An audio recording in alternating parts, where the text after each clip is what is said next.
Alright, well, this video was definitely not supposed to be out 2 months ago. I'll tell you that. I had this whole big plan outline written up for a 500-mile review video, but a mixture of things like the cold weather and life just kind of got in the way. But here we are at 800 miles. 836 to be exact. And I finally feel comfortable and experienced enough to bring you guys a review on this scooter. One of my worst fears out there is to suggest to somebody something that is not worthwhile. And now, after 836 miles, I can honestly and genuinely say that I feel like I have the ability to bring you a full, honest, long-term, hard-ridden review of this scooter. And it's kind of funny, honestly, because I'm low-key glad that I wasn't able to do a 500-mile review. An 800-mile review, just now that I think about it, just seems to be like the sweet spot for a review. It's right before 1,000 when things might start to get bad or need to be changed again, and it's after 500 where all the stock shit from the factory might have worn out and need to be replaced. So without any further ado, let's get into it. I'm very excited to go over all this stuff with you because I have a lot of opinions and I like to talk, so let's get started. So we're going to start today with a couple of things that I have actually had to change and replace on the scooter. So far there have only been two things: the brake pads and the shocks in the front and the rear. These brake pads are perfectly fine at the 800 something miles that we're at right now. I replaced them about 400 miles ago. It was like 475 miles. I replaced them because I was worried that they were wearing down and I couldn't see very well, so I actually took them out and realized that they could have been on there for probably another 100 miles. Replaced it at 475. I easily could have gone to 575 or 600 miles. And the front's the same way. Front pads are looking fabulous. It's still kind of hard to see for y'all, but yeah, I probably won't replace either of these for another at least 100 miles, if not a little bit more. The next thing that I had to change on this beautiful, beautiful scooter were these rear shocks. As you can see, these rear shocks are very big and a different color than the stock shocks that come on the RS. For anyone out there who hasn't seen my last video,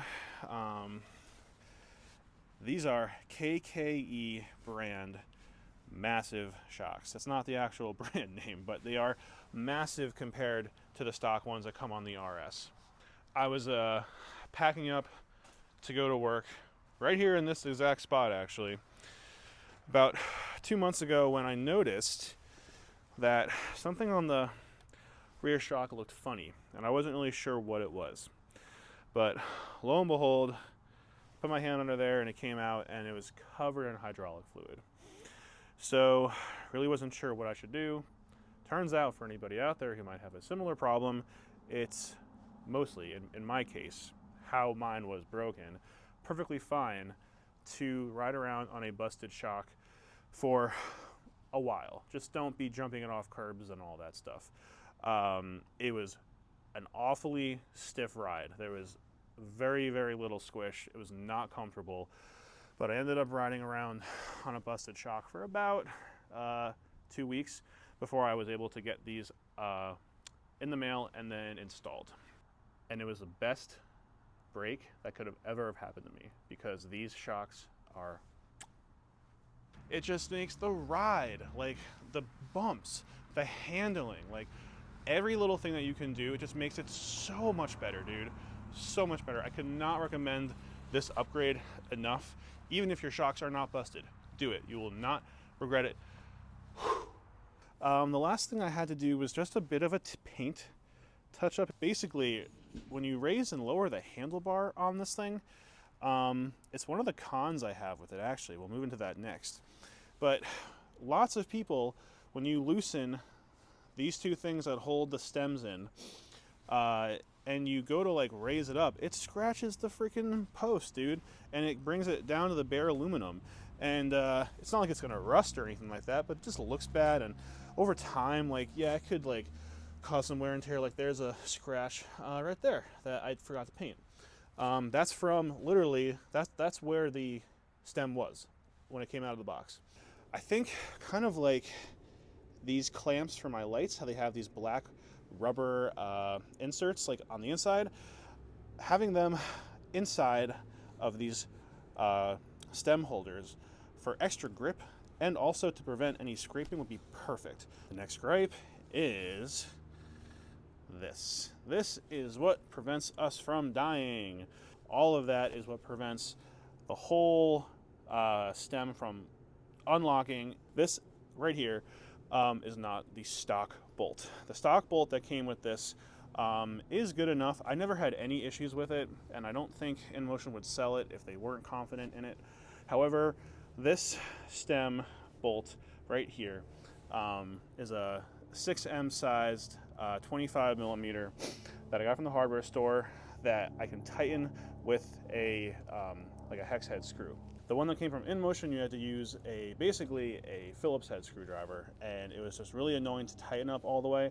This is tight as fuck. I can guarantee you that. Locking mechanism in general too is just really hard. All new people who get their RS constantly are messaging people in like our Facebook group and stuff like that, like trying to flip the stem up, and you really have to really push back the stem to get this to come up to then line up with the hole to push this bolt in. This red piece is actually got a little part that comes up in this hole back here. It's kind of hard to see. So it's not just the bolt holding it here. A lot of the pressure goes onto this red piece of metal that's up in here and kind of latched and wedged in here. But it's still just kind of overly complex. I feel like they could have made something simpler, less time consuming. If you're going to be folding it up and putting it back up constantly, it is time consuming and it could take you 5+ minutes. It's just a weird design. It's not a bad design. I feel perfectly comfortable and I don't think it would ever fail on me, ever. But I definitely think that it could have been simplified in a better way to be just as sturdy. Okay, next thing on the list of things that are not the best on the RS and the RS Lite is the kickstand. It's not failing. Again, like nothing Inmotion does that I'm complaining about I feel like is going to fail, but if you look at it, it's kind of flimsy. This part up here, this part that goes and is mounted into the frame is sturdy. It's everything down. This metal piece right here is not going all the way through. This is hollow, this is all hollow, and this just stopped. They could have just extended that metal piece down a bit more, and all of this wiggle right here wouldn't be happening. So that's also a common gripe with a lot of other RS owners. It's not just me. One thing they could have done better. It doesn't like come up all the way. There's no spring in it, so when you kick it up when you're about to ride, it's just the tension of the bolt that's holding it there. It's not like you push it back and it like swings up and it sticks there. I know like some motorcycles have that on their kickstands. This is just pushed up, and if that bolt on the very top is not tight, it can swing down. Quick friendly reminder that all these cons are not issues that have happened. Okay? Just want to say that, get out of the way before people start flaming, because you know what? None of this has happened. This scooter has been super reliable. And while some things might be flimsy or scratchy or what the fuck ever, nothing of this has happened. This is all hypothetical in my head. Improvements that could be made, not things that are actually affecting the riding experience. Okay, cool, bye. All right, and coming back to the front for a second, another thing that I really didn't like about the scooter when I first got it was the light. Right here, this plastic thing, these two little like eyeball looking things and this plastic part around here, that is different. That came off of an identical light for a Sur-Ron that had a much wider lens cap, which is this plastic thing. The lens cap on the RS basically just shoots out a little ball. It's fucking awful. It's like a spotlight in front of you, whereas this does this big swath. So I just wanted something that was a bit better for this, and I swapped out the lens cap with that Sur-On bike light. So the second to last thing that I have an issue with on the scooter is this guy right here. A lot of people love this. Okay, everything is really defined. You have headlights, cruise control, horn, and then your blinkers right here on the side. Everything is right here, easy for your thumb to access, and I will admit it's really comfortable and the positioning is perfect. However, when you are wearing gloves, and any smart rider out there, you should be wearing gloves while you ride one of these things, it's hard to distinguish the buttons, and I'll oftentimes by accident like go to make a turn and I'll hit the horn by accident, and the horn is balls as fuck loud, bro. It's so loud, and I've scared people like walking on the sidewalk by accident. If they had made this whole thing like a round circle instead of this oval, for me and my big sausage fingers at least, it'd be a lot better. I have cruise control turned off on the app, so this button never even does anything if it gets pushed. This being round, don't change anything else. Just make this round and give us more space to feel the buttons, bigger buttons. I would love that on the next version of the RS. There is a fantastic waterproofing on this scooter with an IPX6 rated waterproofing for its body. IPX6, for anyone who's wondering, that's like if you turned your garden hose on jet and you sprayed the body with a really powerful hose. That's what IPX6 means. It means powerful spurts of water. And an IPX7 for the battery. IPX7 is actually waterproof. Like, you can submerge this thing in water. The battery's in here, in the deck. When I saw this, I was sold, because I wanted a scooter that I could ride to work, not in the downpouring rain, but on slightly rainy days. Ginger on Wheels has a great video of him literally submerging this battery pack in water, and he rides in the rain and all this. The scooter is made for the rain, except the motors are not these ratings of waterproofness. They're not. Turns out that me and my ignorance, I, for one, I will admit, didn't think about this when I bought the scooter. I didn't go, the body and the battery pack are rated those, perfect. What are the motors? I didn't think about that because in my ignorance, I assumed that the motors were part of what they meant with the body, okay? Like, I just assumed that it was all the one thing. A more experienced scooter purchaser, rider, might have been able to like wonder about this and double check this, but there have been people who have been riding this thing for months in the rain. They put on a full motorcycle waterproof kit and they go out and they're safe and they're riding, but months later they are now having issues with their motors failing because when they take off the wheels and they look at the fucking motors, they're fucking rusting. They're inside, they're rusting on the inside. The motors are not waterproof. These air intakes for cooling, all that shit is not waterproof. So I bought this scooter to be able to ride in the rain when I have to work. And I have not been doing that because I can't afford to deal with a motor replacement. That's a big con for me. I want everyone else to know this because this is not being talked about by a lot of people. People who are reviewing this scooter are just saying it's waterproof, but it's one of the most important things. Two of the most important things are not waterproof. Do not ride this thing in the rain. You will have issues long term. That's all I have to say. That is my last con. It's not a big one for most people because most people do not ride in the rain. It's not safe, it's not fun, it's not comfortable.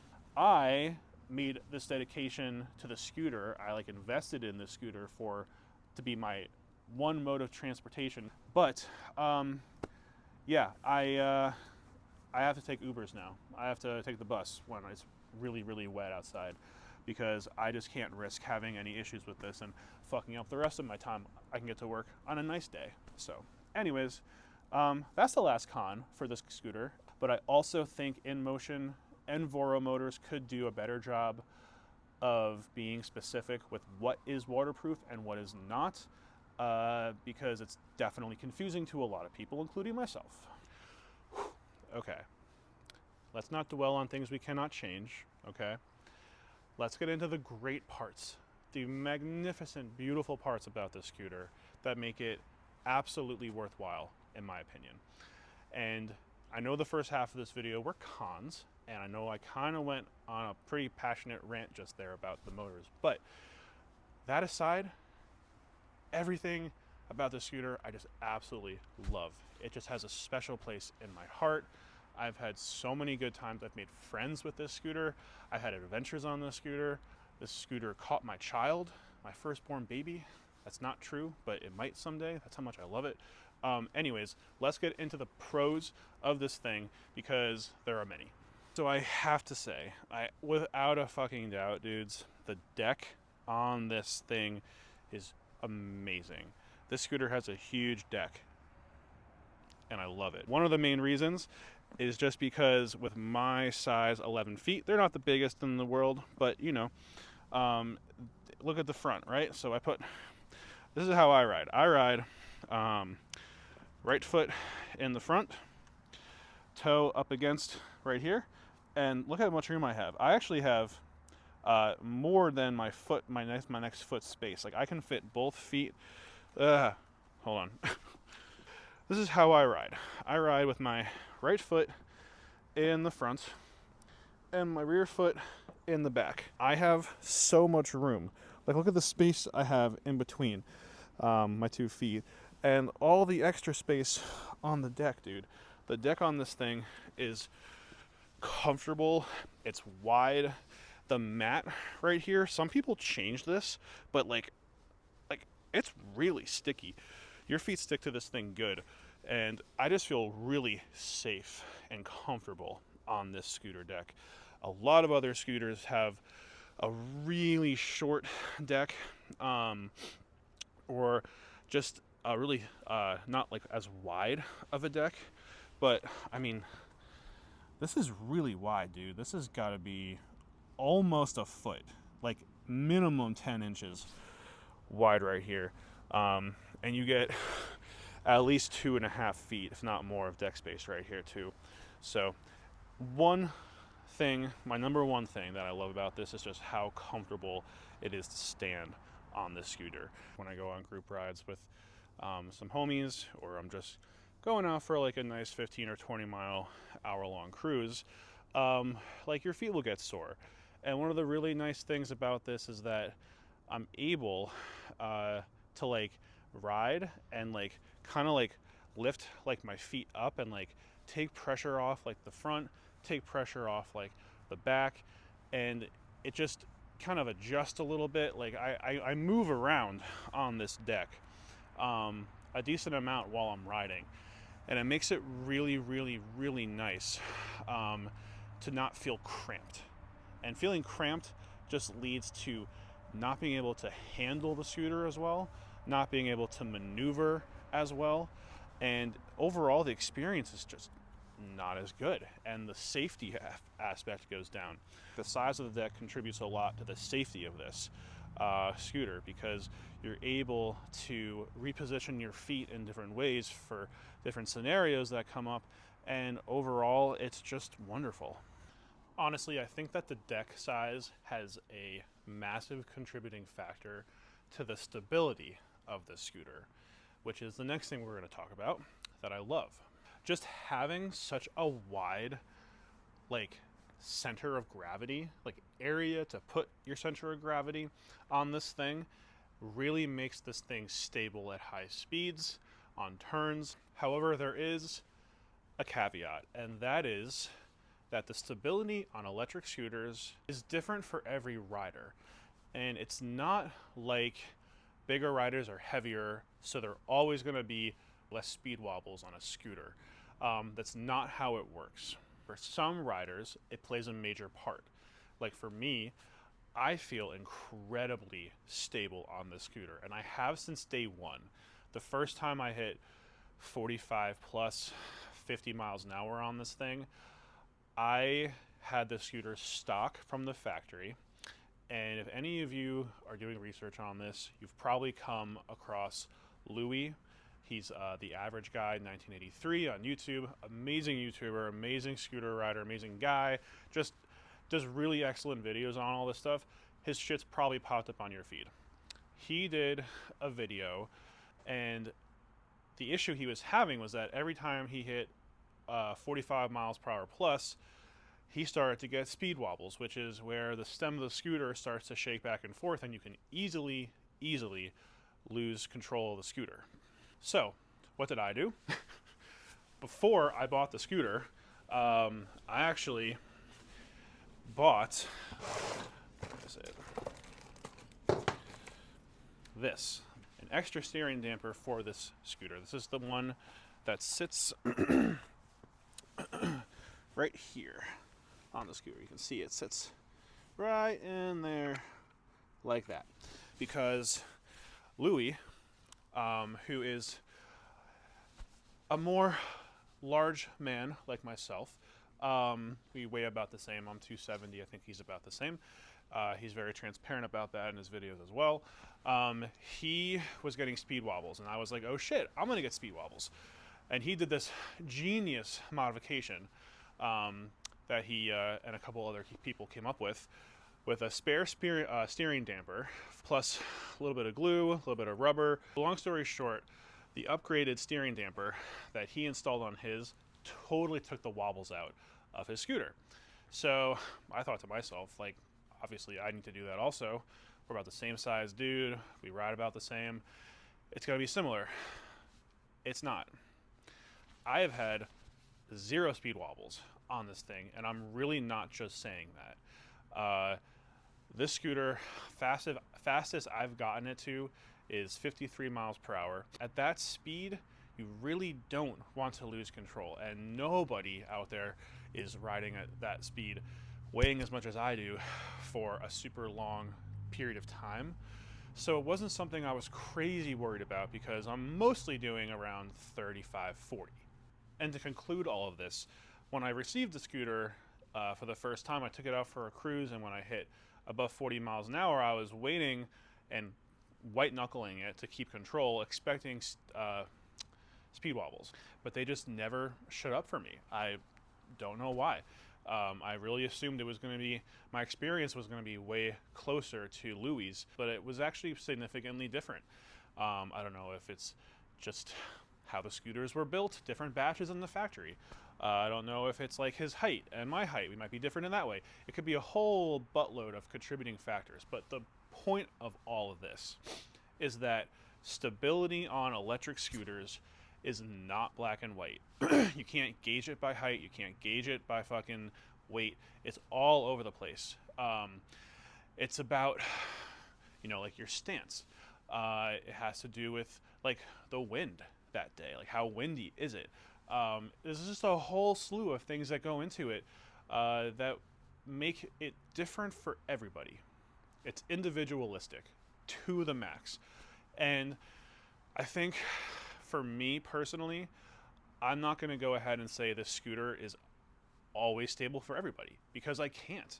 I know plenty of riders who weigh 100 pounds less than me. They weigh like 160, and they feel super stable on the scooter. But then there's riders who weigh the same amount, and they feel really, really unsafe at high speeds. And they're talking about putting a steering, like an external, like a hydraulic pole steering damper on the outside. Like I've seen people do that. There's dudes out there talking about putting 2 of those on these things because they feel so unstable on them. Stability is all over the board with this thing, and it's not the scooter's fault. I'm telling you now, it's always going to be user, not issues, but user specific. My experience on this thing is amazing.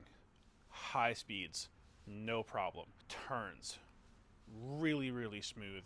I can like lean with the scooter really, really nicely, and it just carves, and I feel really safe on it. That is my experience, and I love it for that. It's really a perfect fit for me. And other scooters out there could give me speed wobbles. Absolutely could make me feel incredibly unsafe. But for me, I love how stable this scooter is.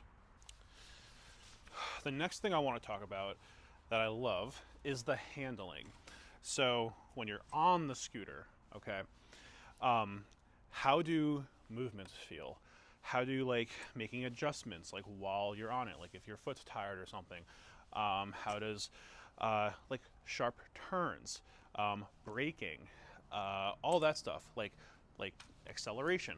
Now just real quick, I do have to say that the handling is perfect for me now that I upgraded the handlebars. This is a race face flat, very small upwards curvature to it style handlebar compared to the RS, which is flat here. They go up, so it's like flat, they go up, and then they don't just go out, they come back towards you. So you're not holding it like this, you're holding it like this. It's really weird. It was one of the first things I noticed when I got the scooter, was that it was just uncomfortable, and also like when you're standing on it, because they come back, is really close to my body, and I really wish that my hands would be more forward. Hence, upgrading the handlebar. A massive change for me. If you've ever felt weird on your scooter or felt similarly cramped, I would suggest trying a handlebar upgrade, dudes. It was awesome. It changed the whole ride, whole riding experience for me. And once I had that done, everything kind of fell into place. I was able to learn the braking, how I needed to brake, which is, you know, you always do your rear brake first and then your front brake, so you don't go flying over the front. Braking on this scooter is fantastic. These are single piston caliper brakes, and a lot of people like to upgrade them, but I'm perfectly fine with them. At some point in the future, I might do an upgrade to double piston, but these are fantastic for what they are stock from the factory. But up here in the cockpit, handling the brakes while you're driving is just really nice. My brakes levers were up a bit more. I popped them down, so they're just perfectly where my hands fall right now. There's not a lot of squish. They're really solid, and overall, I just have no issues with the stock brake system. Everything from the levers to the calipers, all of it. I have no issues with them, and I'm going to be using these and not upgrading anytime soon. When it comes to the handling and the acceleration, definitely get a thumb throttle. That's all I'm going to say. The quarter twist really, you lose a lot of grip strength because it's hard to grip like this side right here of the grip and then turn this. So you're constantly having a loose grip on this side of the scooter. And especially when you put one finger up here, it's just for the brake. It's just, it's not comfortable. It's really not that good. I would highly suggest getting Inmotion's thumb throttle. This thing has a very small, like empty area right here, and has a very smooth amount of acceleration. So overall, for handling, in terms of acceleration, the thumb throttle is excellent. Oh shit, wardrobe change from the last clip, because it is a month and a half later. I have not been able to film this video because, as I said a few minutes ago in the video, we've just been getting trash weather because it's winter. We can't do anything about it. So you know what? Fuck me. I gotta wait until it's nice out to film this video at least. But here we go. We're gonna keep going while it's a nice, beautiful, non-snowy, non-rainy 38-degree day here in Illinois. So the next thing that I absolutely love about this scooter, and one of the main reasons that I bought it, is the weight capacity. There's really only a handful of scooters out there that can take a rider that's like, 300 plus pounds. And I weigh about 280. The backpack I wear to work has like a full 16-inch MacBook Pro, and that backpack adds up to almost 35 pounds once I add my lunch and all that shit. So the weight capacity on this has to be my 280 plus 35. So it's at around 305 when I'm riding to work. That's every day. The scooter capacity is 330 pounds. And I want to have some cushion. Like I wouldn't have wanted to get a scooter that maxed out at 300 because that just kind of freaks me out. I don't want to put that much wear and tear on this thing or, make it overheat. And as you learn more about electric scooters and research more different types of scooters, you realize that there are like set weight capacities that they all kind of have. There's a bunch of scooters that all max out at 265 pounds rider capacity. There's a bunch that max out at 285. There's a bunch that max out at 300 and then 330. And then you have a couple that are like 450, like the Langfee, like the RS2, I think is 450 pound weight capacity, which is just crazy. Anyways, this was 330. It was perfect for what I needed, plus a cushion. I've even seen guys who will hitch a little like those tiny little like things that kids sit in and their dad pulls them on a bicycle. It's kind of like a little like, I don't know, a little trailer thing. I've seen guys put those in the back of their RSs, and with the dual motors, like this thing could easily pull a fucking kayak. You could put a kayak with little like those like little like single kayak trailers you see motorcycles pulling around. You get one of those, dude. This thing's a beast. It's a beast, and the weight capacity is nice. Even if you weigh 160 pounds, the weight capacity is nice if you're thinking you might use a scooter for like life shit. It increases your quality of life having that higher weight capacity. And for me specifically, for the larger rider, it evens me out when I drive with my full kit. Now that kind of segues into the next thing that I absolutely love about the scooter, which is the range. And if you added that much weight to this scooter, the more weight you have, the less range you have. And for example, you've probably seen on the Inmotion website or Bora Motors website that this RS Lite has a max range of 75 miles.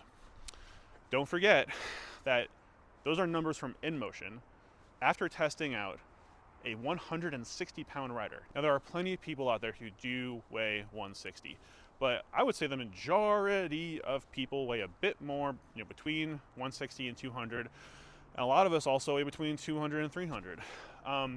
For me, I get about 50 to 55 miles on this thing. So about 20, 25 miles less, which is plenty. But just knowing that it has that range is comforting for when I go out riding with friends. I never have to worry. All my friends on like e-skateboards and EUCs, they have to worry about their range constantly. I never have to with this thing. It's in video games, you have like gear fear.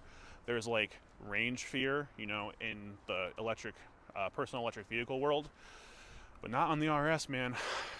Not on the RS.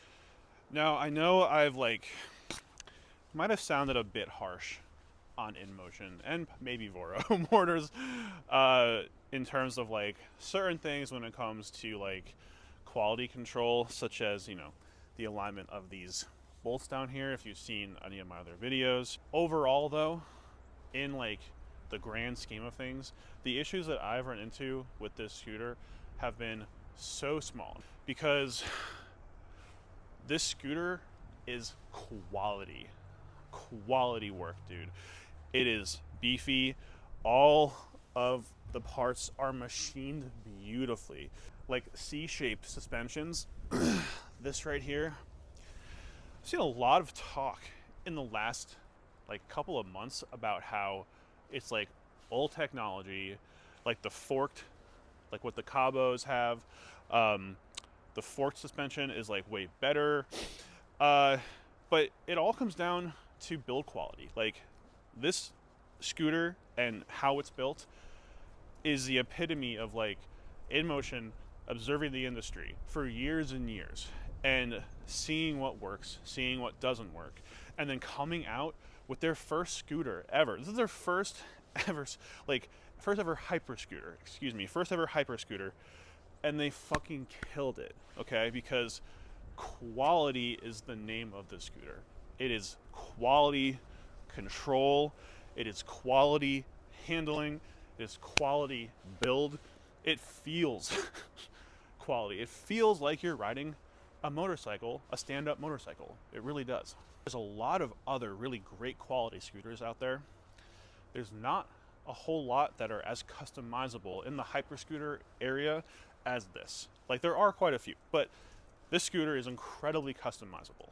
If you got an eMove Cruiser, that thing's basically gonna be stock forever, unless you want to change the tires, or you want to add a bag, or you want to add rearview mirrors or something like that. It is how it is. It's meant to be yours. It's meant to be like an extension of your body, and it better be, because if it's not, you're gonna eat shit and not have a good day. I use every part of this scooter, every stock part of this scooter, to then mod to make it feel how I want it to feel, how I'm comfortable riding. And if that's the kind of experience you want, abso-fucking-lutely go with this scooter. Which is why I'm gonna give it a 9.5 out of 10. Taking a quarter off for the shocks. I'm taking a quarter off for the silly handlebar shape. Actually, no, we'll go down to 9.25 because I'll take another quarter off for the kickstand. But overall, and to summarize my fawning over this scooter, it is worth the money. It's a really, really good scooter.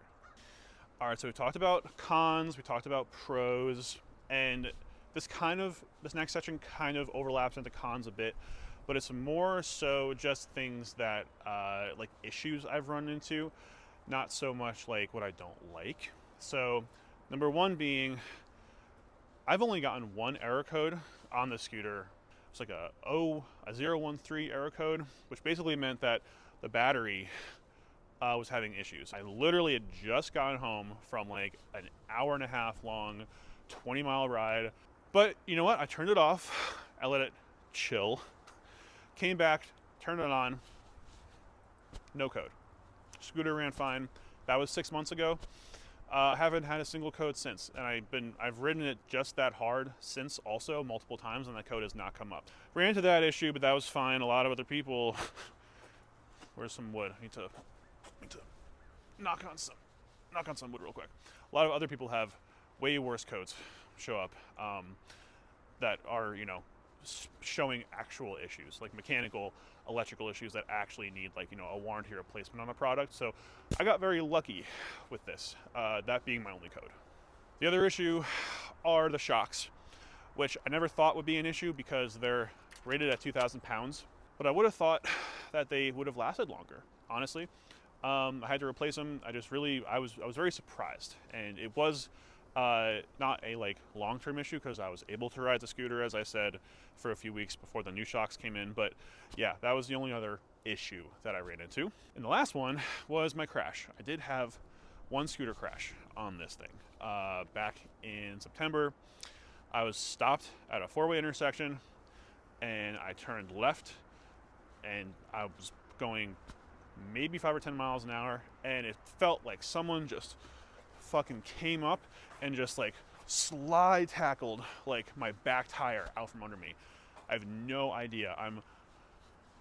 My hypothesis is that it was oil. I either ran over like a slippery area and my tires were all oiled up, or I didn't see any oil on the street. But I went back after I was on my way to work. I went back that night and I looked, and there was no oil on the road. But that was also, the whole point of the story is that was also like 5 days after I'd raised the suspension for the first time. So I was like 2 inches higher off the ground than I was used to. And I really don't think I took this turn any harder than I had taken it 50 times before that same turn.